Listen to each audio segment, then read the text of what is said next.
সদস্যগণ উপস্থিত বিগত কমিটির আহ্বায়ক কমিটির সদস্যগণ, আমার সামনে উপস্থিত আমার সহকর্মী সুনীলবৃন্দ, সবাইকে বগুড়া প্রেস ক্লাবের নবনির্বাচিত কমিটির পক্ষ থেকে শুভেচ্ছা এবং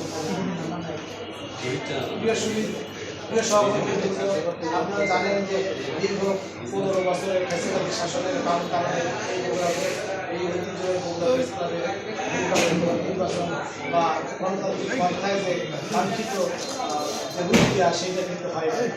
যাই হোক, বিগত 28 জুন আমরা এই নির্বাচনটা অনুষ্ঠিত করতে পেরেছি এবং আমরা মনে করি যে আগামী দিনে আজকে যে দায়িত্ব হস্তান্তর হচ্ছে, এই দায়িত্ব আমি আমার উপর অর্পিত দায়িত্ব, সেই দায়িত্বটা আমি নিষ্ঠা, সততা এবং একজনতা পরিচালনা করতে পারি।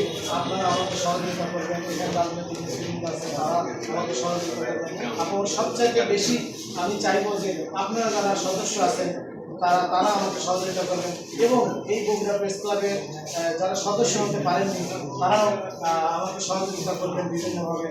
এবং যারা এই অনেকেই সাংবাদিকতা করেন সদস্য না, আপনারা ওরা করবেন না। ফেসবুক বা সামাজিক যোগাযোগের মাধ্যমে কোনো সাংবাদিকের চরিত্র হরণ করবেন না। আমি দেখেছি বিগত কয়েকদিন ধরে আমি লক্ষ্য করেছি আপনারা বিভিন্ন প্রার্থী বা বিভিন্ন সাংবাদিকদের বিরুদ্ধে উল্টাপাল্টা লিখছেন। আমি আজকে আপনাদের কাছে রিকোয়েস্ট করতেছি, আগামীতে কোনোভাবেই এই জিনিসটা করবেন না। আমরা সবাই ঐক্যবদ্ধ থাকতে চাই, আমরা ঐক্য চাই, আমরা ঐক্য বিনষ্টের পক্ষে। যে ঐক্যটা নষ্ট হয়ে গেছে সেই ঐক্যটা আমরা ধরে রাখতে চাই। অতএব আপনারা সহযোগিতা করবেন আগামী দিনে যাতে এই বগুড়া প্রেস ক্লাবটাকে আমরা একটি মডেল প্রেস ক্লাবে রূপান্তরিত করতে পারি। এই জন্য আপনারা জানেন যে বগুড়া শহীদ প্রেসিডেন্ট জিয়াউর রহমানের জন্মভূমি, সৎ নিষ্ঠাবান এবং